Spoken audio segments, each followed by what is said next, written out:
Tape www.suividécole-au-sénégal.com. À école au Sénégal, c'est facile, tu n'as qu'à te connecter. Tape école au Sénégal, les leçons sont beaucoup plus détaillées. Maintenant, tout à l'heure, je parlais de la croissance rapide de la population. Parce que pour faire l'étude de la croissance, il y a différents éléments à connaître. D'abord, nous avons ce qu'on appelle le taux de natalité.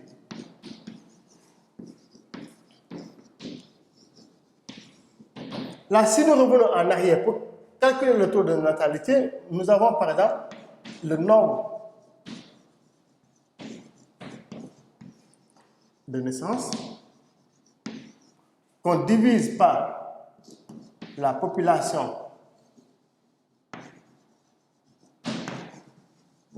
totale et qu'on multiplie par 1000. C'est ça le taux de natalité. Autre élément à connaître pour savoir la croissance, c'est le taux de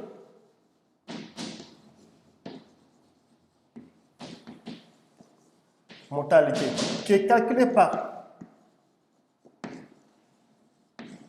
le nombre de décès qu'on divise par la population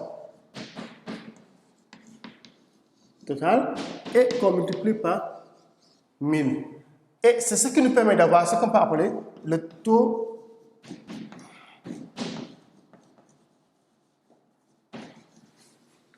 d'accroissement naturel qui est égal au taux de natalité moins taux de mortalité. C'est ce qui nous donne le taux d'accroissement naturel. Et c'est ça qui nous permet de faire l'étude de la croissance de la population sénégalaise. Parce que nous avons actuellement un taux de natalité qui est pratiquement de l'ordre de 37 pour 1000 et un taux de mortalité de l'ordre de 11 pour 1000. Ce qui nous donne ici un taux d'accroissement naturel de l'ordre de 2,6%. Donc, qui est toujours un peu élevé par rapport aux autres pays du monde. Parce que tout simplement, nous avons une population qui, si on prend en compte donc, la structure par âge, une population qui est extrêmement jeune. Pratiquement plus de 50% de la population a moins de 20 ans. Et quand on a une population qui a moins de 20 ans, on est toujours dans la deuxième phase de la transition démographique avec une natalité en hausse, mais une mortalité en baisse. Et un indice de fécondité qui est de l'ordre de 4,3 enfants par femme, surtout en milieu rural. Parce qu'en milieu urbain, cet indice de fécondité-là est en baisse un peu, eu égard au fait qu'on a les femmes qui partent au travail, les femmes qui ont accès à l'information, surtout par rapport aux services de planification familiale. Donc, et que ces services, ces informations-là ne sont pas du tout accessibles à celles qui sont dans le monde rural, ou bien même les réalités sociologiques du monde rural ne leur permettent pas de faire cette planification familiale. Parce qu'il y a d'autres éléments à prendre en compte par rapport à cet indice de fécondité. Il y a les mariages précoces, il y a l'absence de, comme je l'ai dit tantôt, de planification familiale, mais il y a que c'est une population qui est très agricole. Et que malheureusement, l'agriculture n'est pas encore fortement mécanisée. Les gens ont besoin de bras pour travailler dans les champs. Donc, ce sont ces paramètres-là qui font que cette population rurale a tendance à être beaucoup plus élevée que la population urbaine. Ça, on va y revenir tantôt quand on parlera d'urbanisation. Par rapport à la répartition maintenant de la population, on voit que c'est une population qui est inégalement répartie.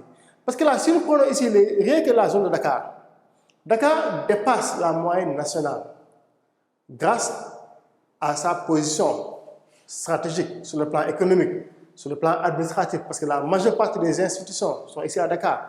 La plupart des tissus industriels sénégalais est localisé ici à Dakar. Donc Dakar attire des populations, mais ça c'est depuis l'époque coloniale que Dakar attirait ces populations-là. Il n'y avait pas que Dakar seulement, mais on a le bassin arachidier aussi, qui, après Dakar, est la deuxième zone la plus peuplée. Mais plus on part vers l'intérieur, vers la façade est, ici, on a des régions qui sont désertées. Et c'est ce qui fait qu'au Sénégal, pourquoi on a cette forte population vers les régions ouest et centre, c'est grâce au type de migration qu'on a ici. Parce qu'au Sénégal, ce qu'on peut noter, c'est que depuis les sécheresses des années 70, beaucoup de gens avaient préféré faire ce qu'on appelle l'exode rural pour venir s'installer vers les régions qui attirent, notamment les régions de l'Ouest. Ensuite, nous avons ce qu'on peut appeler ici des migrations saisonnières. C'est-à-dire, durant la saison des pluies, les gens restent dans le terroir, dans la campagne. Durant la saison de l'hivernage, les gens viennent s'installer ici vers l'Ouest. Mais à l'intérieur des régions, on a ce qu'on peut appeler des migrations pendulaires. C'est-à-dire, comme ce qu'on peut noter ici à Dakar, chaque matin, les gens ils quittent la banlieue, ils viennent travailler au centre-ville, et le soir, ils retournent chez eux parce que tout simplement, c'est des zones dortoirs. Les zones de travail, on les retrouve vers le centre-ville. C'est ce qu'on appelle les migrations pendulaires. Et c'est ce qui a amené maintenant une forte poussée urbaine au Sénégal. Pourquoi on parle ici de forte poussée urbaine? Vers les années 70, on avait pratiquement 3 grandes villes au Sénégal. Il y avait Dakar, Kaolack, Saint-Louis. À partir des années 90, ces grandes villes-là se sont agrandies. On a Dakar, Thiès, Louga, Saint-Louis, Diourbel, Kaolack. C'est comme si on peut dire que c'est un triangle. C'est ce triangle-là qui attire la plupart des migrants. Et c'est au niveau de ce triangle-là où on va noter les plus grandes villes du Sénégal. Et là, Dakar et Diourbel, pratiquement, sont, en termes de démographie, les zones les plus peuplées. Rien que Dakar fait pratiquement 4 millions d'habitants, sur une superficie de 550 km², c'est-à-dire 0,5% du territoire sénégalais. À l'opposé, les villes comme Kédougou, Tamba, Bakel, Matam sont totalement désertées. Mais si on prend Dakar uniquement, on voit que Dakar est au bord de l'explosion. Au bord de l'explosion, parce que tout simplement, sur 0,5% de la superficie, on a pratiquement le quart de la population sénégalaise. Et les besoins en habitat augmentent de jour en jour. C'est ce qui fait que nous notons au niveau de Dakar la création de quartiers périphériques, comme les nouveaux quartiers que nous avons depuis le début des années 2000, les Keur Massar, les Keur Mbaye Fall, les Tivaouane Peulh. Donc ces nouveaux quartiers-là qui ont été créés parce que tout simplement le quartier, le noyau ici à Dakar, étouffé. Il fallait pour les gouvernants de créer d'autres zones habitables. Et ces zones-là étaient ces quartiers qu'on a ici vers le littoral central.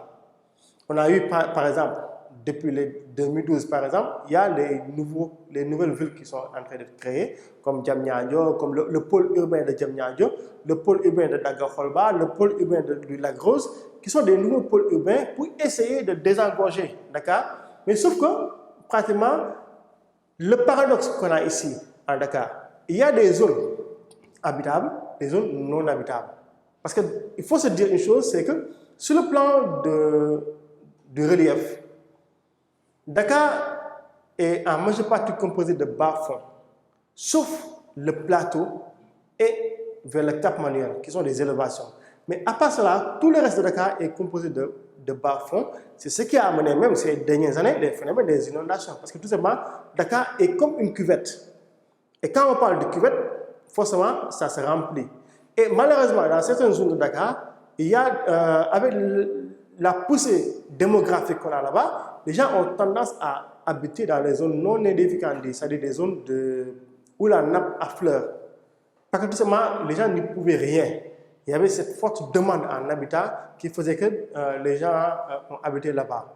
Donc, c'est ce qui a fait que, pratiquement, on peut noter depuis 2000, chaque presque 2 ans ou 3 ans, y ajouter avec les phénomènes météorologiques, là, nous avons aussi des inondations. Donc, on a comme pour dire que le mieux serait de pouvoir créer une certaine attractivité de certaines régions qui sont à l'intérieur afin de désengorger Dakar, désengorger Saint-Louis, Louga, Diourbel et Kaolack et permettre de créer de nouveaux centres urbains à l'intérieur du Sénégal. Parce que ce qu'on peut noter ici, c'est que la majeure partie des centres urbains sont localisés vers le centre-ouest du Sénégal. Donc, ce qui veut dire que les ressources économiques sont aussi localisés vers l'ouest du Sénégal. Mais ça, on va y revenir quand on parlera d'économie. Donc là, voilà en gros ce qu'on pourrait dire par rapport donc là à la poussée urbaine et par rapport à la population sénégalaise. Et cela va avoir maintenant, comme dans les prochaines leçons, des incidences sur le plan économique. www.école-au-sénégal.com